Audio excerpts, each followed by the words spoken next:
Yep, it's starting to stream right now. Excellent. All right, well, welcome everyone to another edition of Tumor Talk. This is a collaborative effort between Lenox Hill Neurosurgery, the Journal of Neuro-Oncology, and the Tumor section, where we highlight recent publications in the Journal of Neuro-Oncology. We talk really about kind of the rationale, the results, and the relevance of the data that's presented. And so it's my pleasure to have with us Dr. Akinduro to talk to us today about radiotherapy and spine oncology, really. And I thought this was a very, very fascinating study. So appreciate your time. Why don't you go ahead and introduce yourself and we'll get started. Yeah, for sure. Yeah, so as you mentioned, Olu Ashon, Olu is what I go by, Olu Akinduro, a 6-year neurosurgery resident, 1 more year, and then I'll go on to do a spine fellowship. So basically, most of my research interests are spine related, especially spine oncology. I'm spending a year in the lab right now, prior to chief year. So everything I'm doing is all kind of related to what I'm talking about now. And so there's actually a lot of stuff I'm doing in the lab that is especially related to this because I'm trying to sensitize these tumors to radiation. So this is definitely something I'm passionate about. So I'm excited to talk about it, and thank you guys for doing this. No, we appreciate it, ma'am. Do you have some slides to share? I do. So I can go ahead and share my screen now.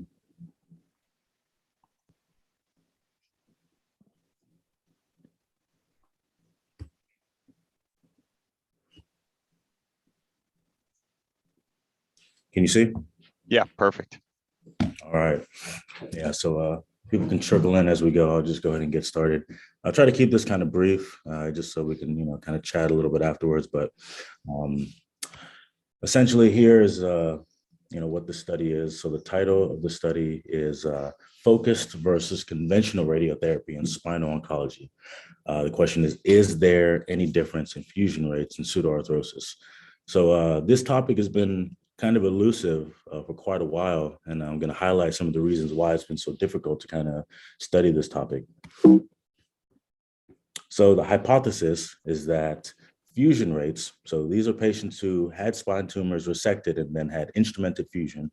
So the hypothesis is that fusion rates in those patients are going to be better when they're treated with focused, newer delivery strategies when compared to conventional radiotherapy. So as we know, there's been a significant amounts of advancements in the field of radiotherapy and the methods of delivery. So we have more focused radiotherapy, especially in the last decade or so, especially as it relates to spine with SBRT and IMRT. So it's really important to define focused radiotherapy. So how we defined it was treatment plans that received greater than 5 gray per fraction using technology that maximized the conformality with steep dose gradients. So this definition, we had a few radiation oncologists on the study. So we kind of went back and forth with how we decided to define it. And this is what we ended up with in the very end. But we also defined it in a couple of other ways. We analyzed it according to the radiobiological dose. But this was the primary way we defined it. So then, of course, you have conventional radiotherapy, which is basically just external beam radiation, less than 5 gray per fraction, including those with 8 gray in 1 fraction. So protons are very different. The radiobiology behind protons is very different from, any of these other treatments, any of these other radiotherapy modalities. So we did analyze them separately. We included them in the study, but in terms of the primary assessment scale, we did separate them for that reason, just because it's not really apples to apples. It's really just a completely different method of delivery, and you can't really compare them. So it was retrospective. We looked at patients over the last 7-8 years or so. We included patients that had resection of either primary or secondary tumor. All of them had to have post-op fusion, and then all of them had to have perioperative radiation.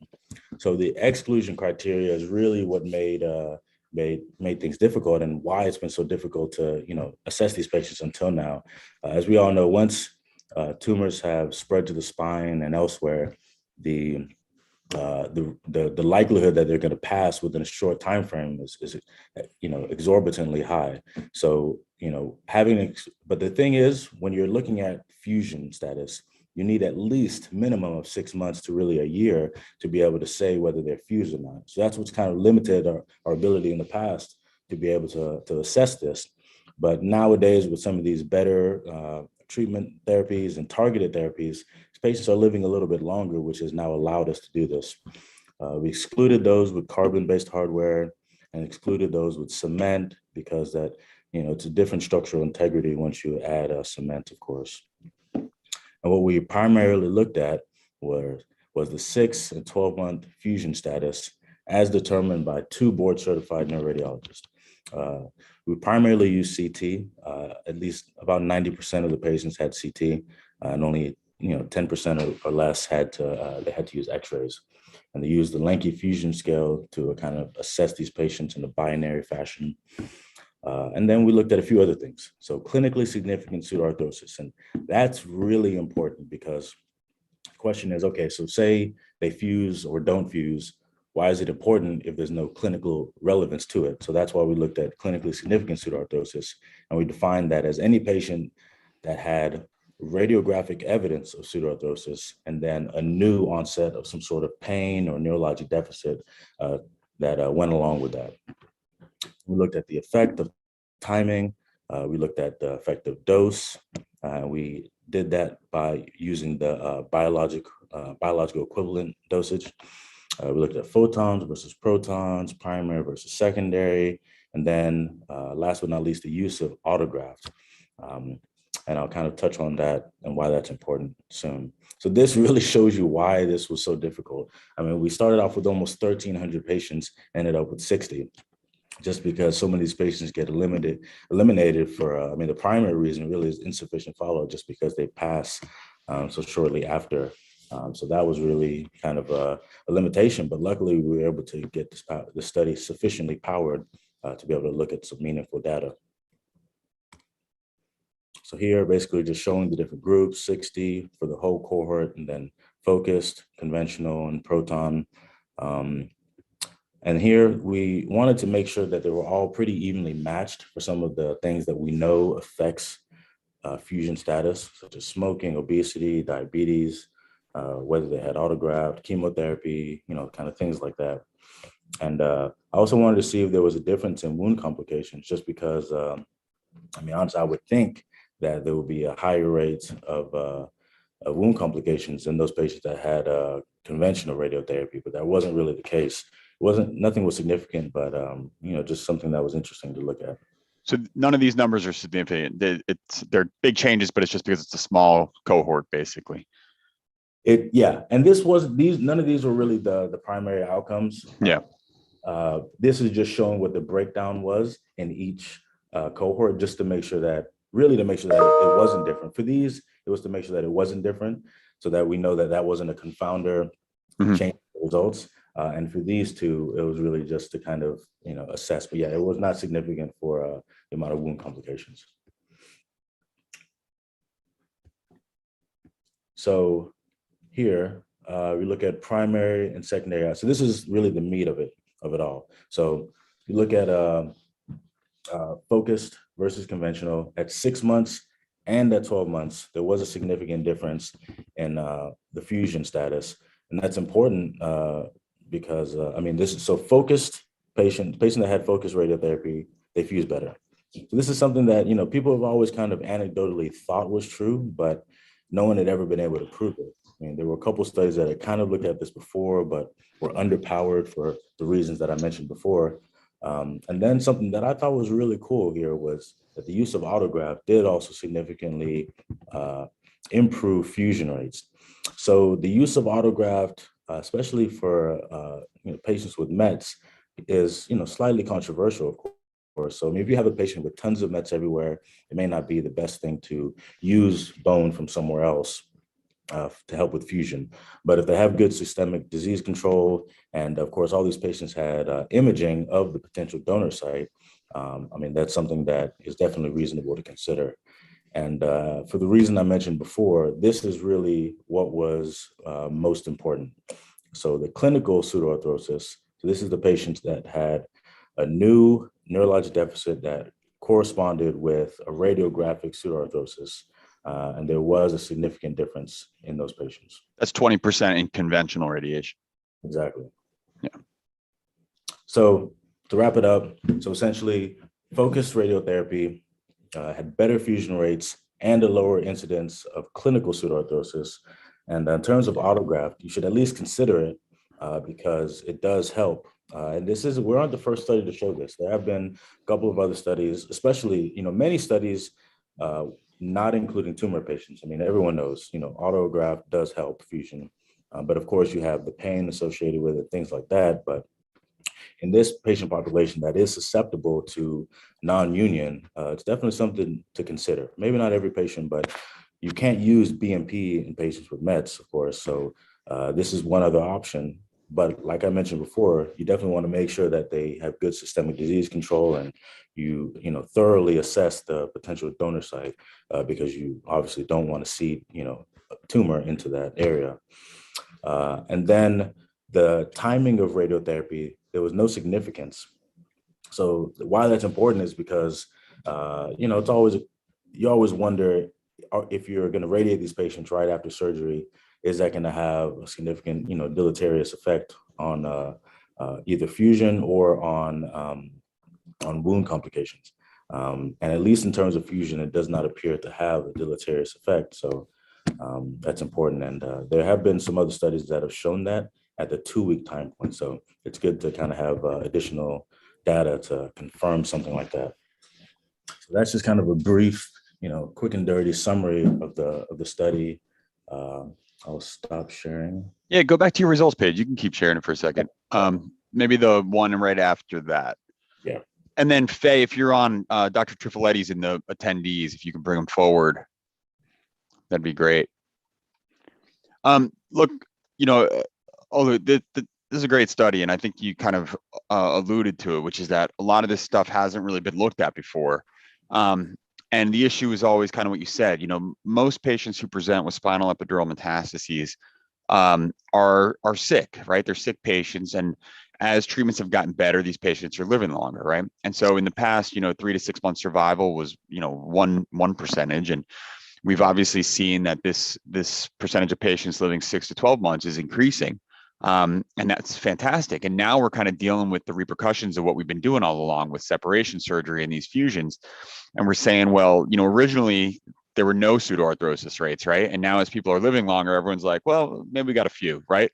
And so I think it's a super important thing to address, and I give you credit on getting the paper together. I think it's also a testament to the number of patients included and the results that you're showing, right? I mean, in 60 patients, you're able to show a significant effect with SBRT versus conventional radiosurgery or radiation, sorry. And I think that's also very important. And so for the audience at home, because it is a mix of medical and non-medical people, what you're saying is basically when we target radiation to a specific site, the bones above and below that site that we want to heal are able to heal better than when we just target the whole spine with radiation, right? Which impairs healing of the bone. And so I think, great job. I think it's fantastic. My question for you is, are any of these patients two levels, or are they single level kind of metastatic lesions?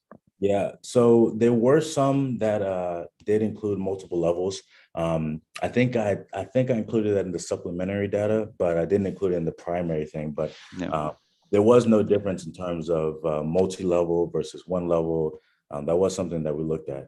And also, which is important, I didn't show it here, but the breakdown of the pathology was important because, for example, if you have like a chordoma that you're going to do a massive en bloc resection and you're going to have this wide gap versus a patient that you're going to do separation surgery, maybe MIS, and then just put in perc screws, the bony defect is going to be much different. So I did look at that also, and there wasn't a significant difference in terms of the amount of patients in each group. So that didn't seem to be something that skewed the results either. Yeah, that was my next question, is when you saw the pseudoarthrosis, where was it at the level that got radiated, or was it at the levels above and below? Yeah, it was at the levels that got radiated. Yeah. I kind of anecdotally kind of glanced through them. And there was a table. Let me see, actually, I can just kind of go here. there was a table that did kind of show the breakdown, I think, of some of these patients and kind of what happened to them. So the presentation was typically worsening pain, or a screw fracture, rod fracture, or just radiographic non-union. Most of them, luckily, were able to go on with just conservative management, pain medication and things like that. But one of them did require revision surgery. And I mean, the main thing is, I mean, you're altering these patients' quality of life, or this is affecting their quality of life rather. And now, like you mentioned, I mean, this is something we didn't know before. They didn't really care about before because these patients weren't living long enough for it to even matter. Yeah. So now they're living longer. It's something that we're paying more attention to. Great, man. And then, just to kind of follow up on it, because I think it is important, this idea of the use of autograft, right? We're all taught we can't use autograft in a cancer case. Where are you guys getting the autograft from? Obviously, if it's most epidural disease is lateral or ventral for the most part. Are you avoiding the level if the posterior elements are involved? Are you going to different levels? Are you using hip? Where's that bone graft coming from? Yeah, so most of them were hip. And like I mentioned, actually, I don't think I mentioned this. The patients with METs, they all, if they did have bone graft, I mean, of course, the ones that had bone graft, there was a higher population of ones that were not METs, just because patients with METs, if they have disease everywhere, you're not going to use any bone graft because you can't safely really get any from anywhere. But yeah, usually it would be from the hip. I think there were a couple patients that had like a femur bone graft, but mostly from the hip. Excellent. Dr. Trivoletti, anything to add in? Always done a great job presenting it, but. Yeah, I mean, it's a super interesting study. On the radiation side, maybe this audience knows or doesn't know, but there's kind of two components here. One is the conformality of the radiation, how focused is the radiation or broad is the radiation. But a second variable is the intensity of the radiation. And so like we kind of group these things like conventional broad field, low dose radiation and focused high dose radiation, like radiosurgery style techniques, but they're not actually, those variables may or may not be related. And there's also like a billing component that's confusing with all of this. But functionally, it's really hard on the radiation side to target the radiation. The machine can target the radiation well enough, but knowing what to treat is challenging, particularly for like larger reconstructions. There's controversy if you should cover the entire operative bed or just the preoperative extent of tumor. Those are kind of the two, or something in between, like the involved level, but not supra-nymph too much. So this is all like open questions in our field, and we treat bone mets like all day in radiation oncology, but it's easier when it's an intact tumor. In the postoperative setting, it's much more challenging. And then we know that radiation does something to bone formation. Yeah. In the orthopedic world, it's common to treat patients after total hip arthroplasty to prevent the formation of heterotopic ossification. So we know it inhibits excessive bone growth. So it does something. Now in that world, we say it has to be done within like 2 days of the surgery. So we treat immediately post-op, like from the OR.